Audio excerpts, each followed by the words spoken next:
Okay, good morning friends. આપણે last લેક્ચરમાં relative lowering in vapour pressure of solvent clear કરી બધું, એનું ડેરિવેશન, એના રિલેટેડ એક્ઝામ્પલ્સ, એક્સરસાઇઝના પણ એના રિલેટેડ જે એક્ઝામ્પલ હાર્ડ હતા એ બધા મેં કેલ્ક્યુલેટ કરાયા.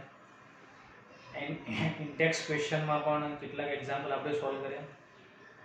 ઓકે, એટલે લગભગ હું માનું ત્યાં સુધી રિલેટિવ લોઅરિંગ વેપર પ્રેશર ક્લિયર થઈ ગયું. રાઈટ, નાઉ સેમ એના જેવી જ સેકન્ડ આપણી ક્વોલિટેટિવ પ્રોપર્ટી છે elevation in boiling point. Okay, so today we are discussing about the elevation in boiling point. Now first of all, what is the boiling point? તો boiling point means what? તો આપણે boiling point means એવી definition આપણે અત્યાર સુધી કરતા હતા કે it is a temperature at which a liquid can start boiling. Okay, so boiling point means liquid જે ટેમ્પરેચરે બોઇલ થવાનું શરૂ કરે, that is called boiling point. But scientifically any definition જો તમારે આપવી હોય તો આ ડેફિનેશન એ સાયન્ટિફિકલી પ્રોપર નથી. So what is the proper definition of the boiling point? તો the proper definition of boiling point, it is like here, it is the temperature at which the vapor pressure of the solution is equal to the atmospheric pressure. It means equal to 1 atm or equal to 1.013 bar. That is called its boiling point. Okay, means boiling point એટલે એવું temperature કે જે ટેમ્પરેચરે આપણા સોલ્યુશનનું vapour pressure કેટલું થાય, equal to 1 atm or equal to 1.013 bar. That temperature is called its boiling point. Okay, example water છે તો water boil at 373.15 Kelvin or 100 degree Celsius. It means at this temperature the vapor pressure of water will become 1 atm or will become a 1.013 bar. So this temperature is called its boiling point. It's called its boiling point. એટલે જો water boil at 373.15 Kelvin because at this temperature the vapor pressure of the water is 1.013 bar, so it is called its boiling point. Okay, so first of all, what is boiling point? આ clear આપણા મગજમાં પહેલા તો હોવું જોઈએ. Now elevation in boiling point, આપણી qualitative property શું છે કે elevation in a boiling point. Now what is elevation in boiling point and how it will create an elevation in boiling point? તો ફ્રેન્ડ્સ આપણે આગળ સમજ્યા હતા લોઅરિંગ વેપર પ્રેશરમાં કે આપણે જો non volatile સોલ્યુટ, when you will dissolve a non volatile solute in a volatile solvent, so what happen? So the vapor pressure of the solution will decrease compared to the pure solvent. It means pure solvent નું જે vapour pressure હોય એના કરતા જો એ solvent ની અંદર non volatile સોલ્યુટ આપણે dissolve કરી અને આઈડિયલ સોલ્યુશન બનાવીએ તો એ આઈડિયલ સોલ્યુશન નું vapour pressure it will decrease compared to the pure solvent. Okay, હવે જો પ્યોર સોલ્વેન્ટ કરતા એના સોલ્યુશનનું વેપર પ્રેશર ડિક્રીઝ થાય તો શું થશે? તો હવે તમારે સપોઝ પ્યોર સોલ્વેન્ટ આપણું વોટર છે, એ વોટરનું વેપર પ્રેશર 1 atm or 1 બાર તમારે લઈ જવું પડે તો આપણે એને કેટલા ટેમ્પરેચરે બોઇલ કરવું પડે? તો at 373.15 Kelvin or 100 degree Celsius. But જો તમે એ વોટરની અંદર non volatile solute means either glucose or sucrose તમે ડિઝોલ્વ કરી દેશો તો શું થશે? તો એનું સોલ્યુશન જે પ્રિપેર થશે એ સોલ્યુશનનું relative vapour pressure it will decrease compared to the pure solvent. It means compared to pure water. So A vapour pressure શું થશે? તો ડિક્રીઝ થશે. अब डिक्रीज થશે compared to water, તો એ ડિક્રીઝ થાય, it means એટ 373.15 કેલ્વિન વોટરનું વેપર પ્રેશર કેટલું છે? તો 1 bar, sorry 1 atm.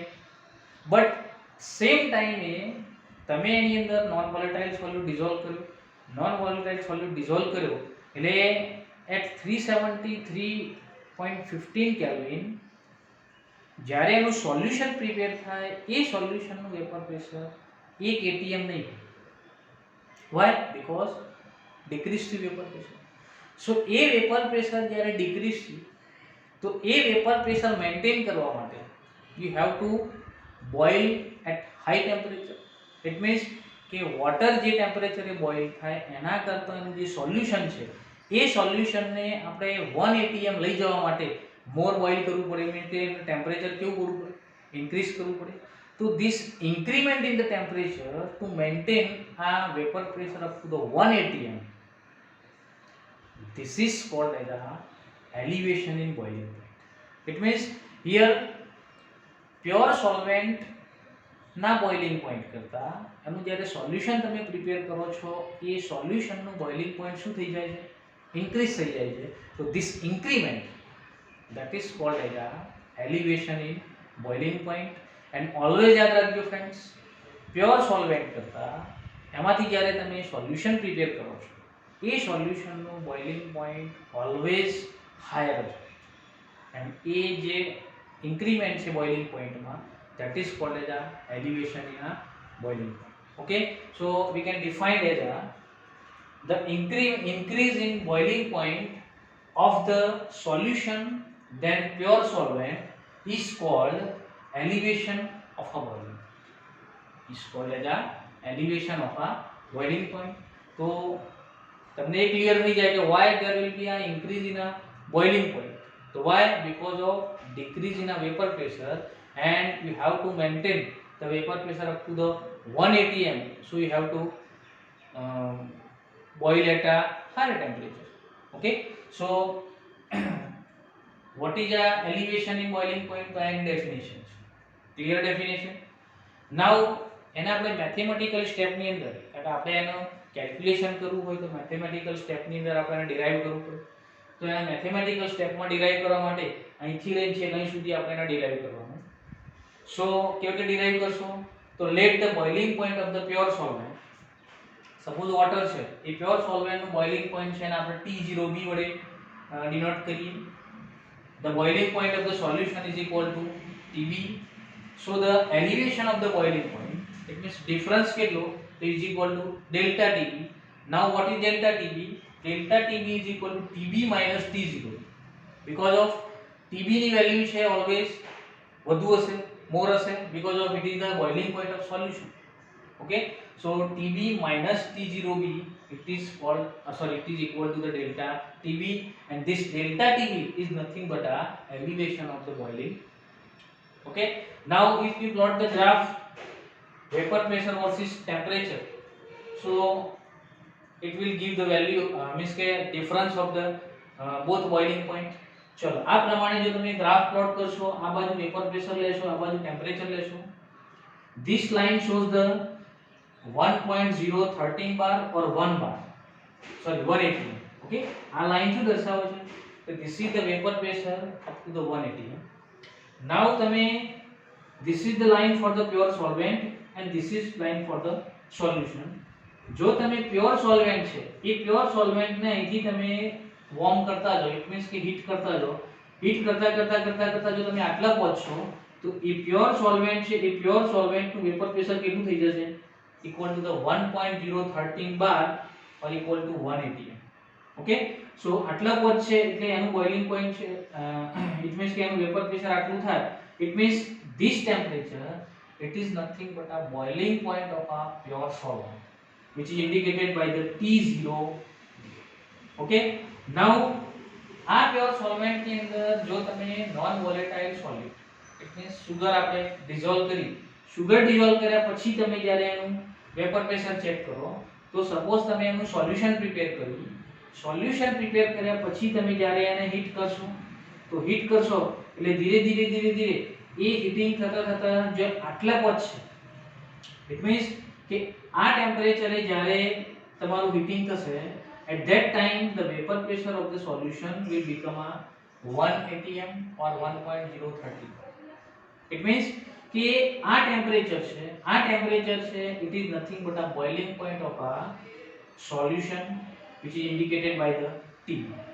It means here pure solvent no boiling point and solution no boiling point અહીં બંને વચ્ચેનો ડિફરન્સ તમને જોવા મળ્યો. પ્યોર સોલ્વેન્ટ કરતા સોલ્યુશન નું બોઇલિંગ પોઈન્ટ શું થયું? તો ઇટ ઇઝ ઇન્ક્રીઝ. સો આ બંને વચ્ચેનો જે ડિફરન્સ છે, the difference that is called as a delta T.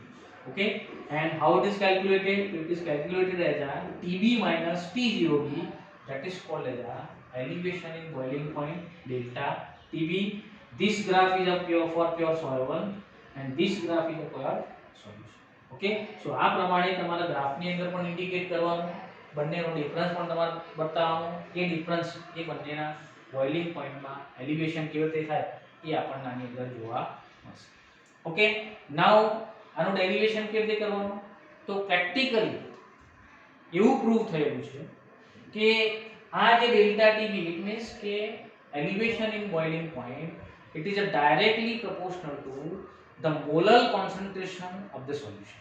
Okay, so here experiments have shown that for a dilute solutions the elevation of a boiling point means delta TB is directly proportional to the molar concentration of a solute in a solution.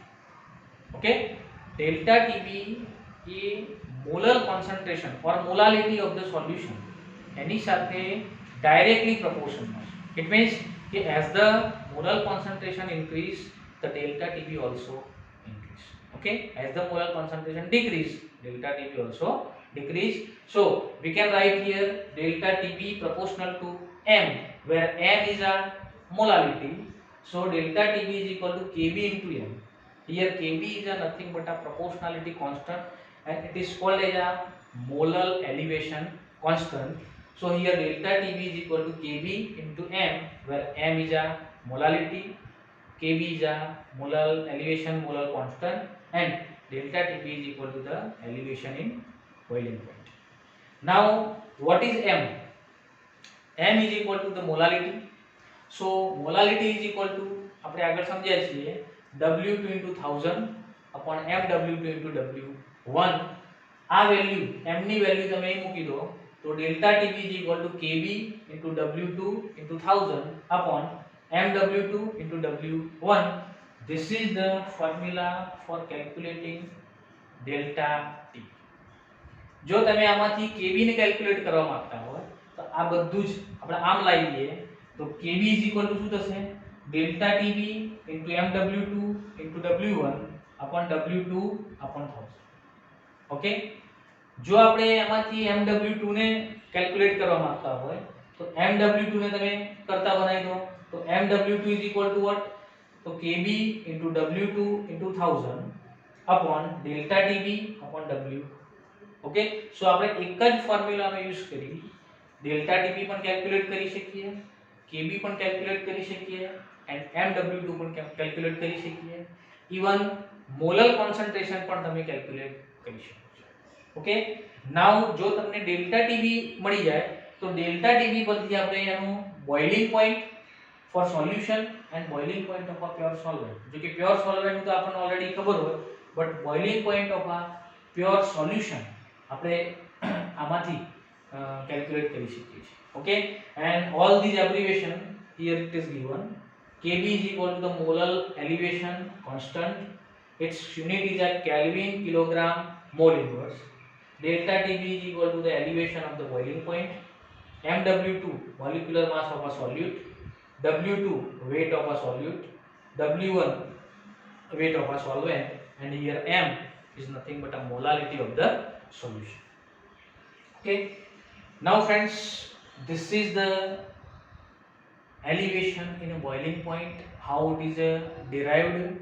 આનો use કરી આપણે calculation કરવાનું છે. કેલ્ક્યુલેશનમાં examples આના related આપણે આવશે. Okay friends, એક બીજી વસ્તુ આમાં એ પણ ખાસ જોઈ લેજો કે this is a colligative property.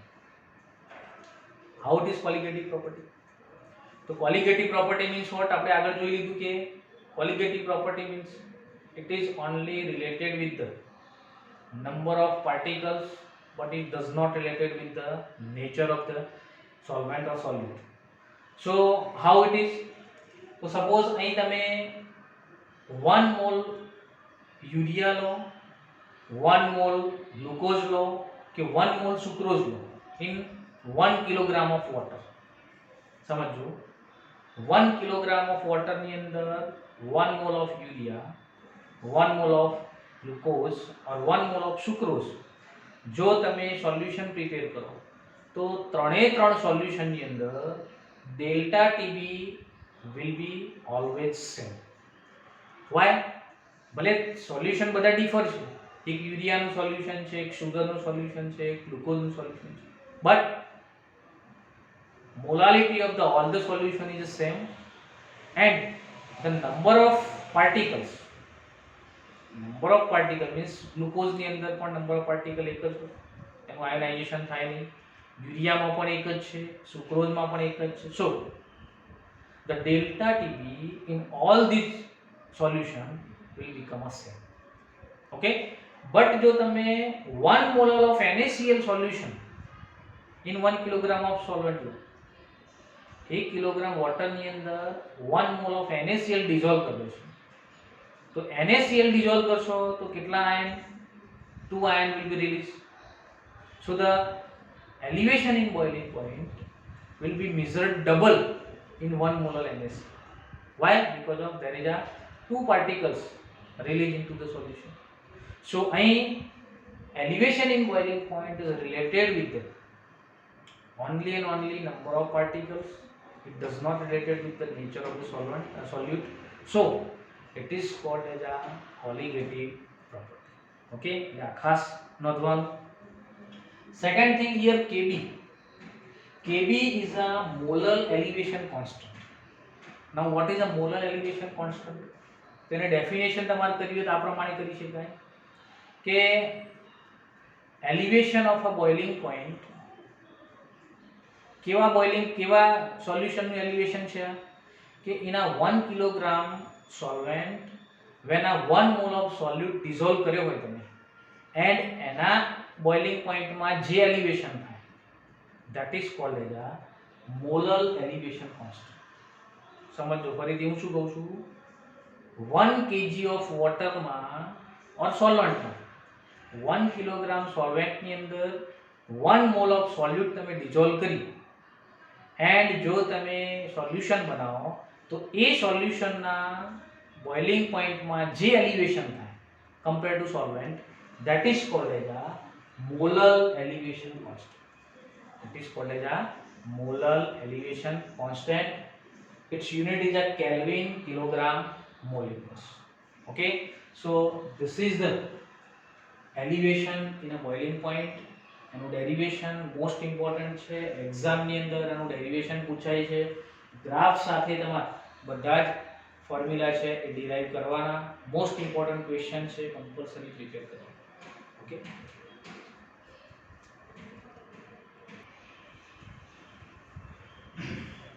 Okay friends, now examples. આપણે એલિવેશન ઇન બોઇલિંગ પોઈન્ટ એનું આખું ડેરિવેશન કરી એના ફોર્મ્યુલા આપણે કેલ્ક્યુલેટ મીન્સ ટુ ડિરાઈવ કરે. નાઉ એ ફોર્મ્યુલાનો યુઝ કરી કેવા ટાઈપના એક્ઝામ્પલ આપણને એક્ઝામની અંદર પૂછાય એવા એક્ઝામ્પલ આપણે સોલ્વ કરીએ એટલે તમને ક્લિયર થઈ જશે. તો ચલો ફર્સ્ટ એક્ઝામ્પલ છે ફ્રેન્ડ, જુઓ. 18 gram of glucose is dissolved in 1 kilogram of water at a what temperature will water boil at 1.013 bar. Okay, Kb ની વેલ્યુ આપી છે 0.52 કેલ્વિન કિલોગ્રામ મોલ્સ. ચલો હવે અહીં તમને પહેલા તો શું આપ્યું છે આપણને એક્ઝામ્પલમાં and what we have to calculate. આટલું ક્લિયર થઈ જાય તો સમજવાનું કે 50% તમને એક્ઝામ્પલ આવી જશે. તો ચલો અહીં જો 18 gram of glucose, it means weight of solute આપ્યું છે આપણને, is dissolved in 1 kilogram of water, it means weight of solvent આપ્યું છે. At what temperature will water boil at 1.013 bar? It means કે એનું boiling point 1.013 bar vapour pressure થાય એ temperature that is called its boiling point. તો તમારું સોલ્યુશનનું boiling point TB calculate કરવું છે એન્ડ KB પણ આપણને આપેલું છે. તો જો weight of solute W2 is equal to 18 gram, MW2 glucose છે માટે 180, W1 સોલ્વેન્ટનું વેટ 1000 ગ્રામ આપ્યું છે, KB આપે છે 0.52 kelvin kilogram mole inverse and સોલ્વેન્ટમાં વોટર છે તો T0B is equal to 373.15. Okay, so આટલી મેટર્સ આપેલી છે and you have to calculate a boiling point TB. ચલો, સો ફોર્મ્યુલા આપણે સીધી મૂકવાની delta TB is equal to KB into W2 into 1000 upon MW2 into W1. ચલો, અહીં દરેક ડેટા આપણને આપેલા છે, ડેટા તમે ફીડ કરશો. હવે અહીં એક વસ્તુ યાદ રાખજો, તમારે જ્યારે પણ TB કેલ્ક્યુલેટ કરવો હોય, ઇટ મીન્સ કે boiling point of solution calculate કરવું હોય તો first of all you have two compulsory calculate delta TB. Because of delta TB વગર કદી પણ આપણને TB મળી શકે નહીં. તો ડેલ્ટા TB કેલ્ક્યુલેટ કરવા માટે આ જ ફોર્મ્યુલા આપણે યુઝ કરીએ. તો ચલો, આ ફોર્મ્યુલાની અંદર દરેક વેલ્યુ છે એ મૂકી દો. દરેકની વેલ્યુ જ્યારે તમે એમાં પુટ કરશો ત્યારે delta TB is equal to 0.052 kelvin આપણને મળશે. Okay, now what is delta TB? તો આપણે આગળ જોયું delta TB is equal to TB minus T0B. આમાંથી આપણે TB કેલ્ક્યુલેટ કરવું છે. T0B નામ લઈ દઈએ તો delta TB plus T0B. So TB is equal to delta TB plus T0B. આ બંનેનો તમે સરવાળો કરી દો તો TB is equal to 373.202 kelvin આપણું બોઇલિંગ પોઈન્ટ આવશે. ઓકે, સો આ પ્રમાણે બોઇલિંગ પોઈન્ટ કેલ્ક્યુલેટ કરવું હોય તો પહેલા તમારે ડેલ્ટા TB કેલ્ક્યુલેટ કરવાનો, ત્યાર પછી તમને TB મળશે. ઓકે, સો આ પ્રમાણેનું એક એક્ઝામ્પલ પૂછાય. બીજું એક્ઝામ્પલ આવું છે કે જેની અંદર તમારે મોલેક્યુલર માસ ઓફ સોલ્યુટ આ કેલ્ક્યુલેટ કરવું. તો ફ્રેન્ડ્સ અહીં જો શું આપી છે આપણને એક્ઝામ્પલમાં, the boiling point of a benzene is 353.23 Kelvin when 1.8 gram of a non-volatile solute was dissolved in a 90 gram of benzene. The boiling point is raised to 354.11 Kelvin. Then calculate the molecular mass of a solute and Kb is equal to 2.53 Kelvin kilogram moles. ચલો, અહીં આપણને શું આપ્યું છે? તો જો અહીં તમને boiling point of a benzene, it means pure સોલ્વેન્ટનું બોઇલિંગ પોઈન્ટ આપ્યું છે કેટલું? 353.23 કે. નાઉ એની અંદર 1.8 gram non volatile solute, unknown non volatile solute એની અંદર ડિઝોલ્વ કર્યો. ડિઝોલ્વ કરો કેટલા ગ્રામ્સની અંદર? 90 ગ્રામ્સ બેન્ઝીનની અંદર ડિઝોલ્વ કરી સોલ્યુશન બનાવ્યું. તો એ સોલ્યુશનનું boiling point it is raised to 354.11 K. It means this is the boiling point of a solution TB. This is the boiling point of a pure solvent T0B. So you can calculate delta TB. So આ બંને ઉપરથી પહેલા આપણે delta TB calculate કરી લેવાનું. બાકી બધાની value આપી છે એના ઉપરથી MW આપણે કેલ્ક્યુલેટ કરીશું. તો ચલો, T0B is 353.23, TB is equal to 354.11. So delta TB means બંનેનું સબસ્ટ્રેક્શન કરી દો, એમાં TB માંથી T0B માઈનસ કરશો તો તમને ડાયરેક્ટ ડેલ્ટા TB કેટલો મળશે? 0.88 કેલ્વિન. ઓકે, નાઉ ડેલ્ટા TB આપણી જોડે આવી ગયું. હવે W2 વેટ ઓફ સોલ્યુટ આપ્યું છે 1.8, MW2 તમારે કેલ્ક્યુલેટ કરવું છે. W1 કેટલું છે? તો 90 ગ્રામ એન્ડ KB છે 2.53 કેલ્વિન કિલોગ્રામ મોલ. ઓકે, સો બધાની વેલ્યુ આની અંદર આ ફોર્મ્યુલા આપણે યુઝ કરીશું. આ ફોર્મ્યુલામાંથી તમારે MW કેલ્ક્યુલેટ કરવું છે.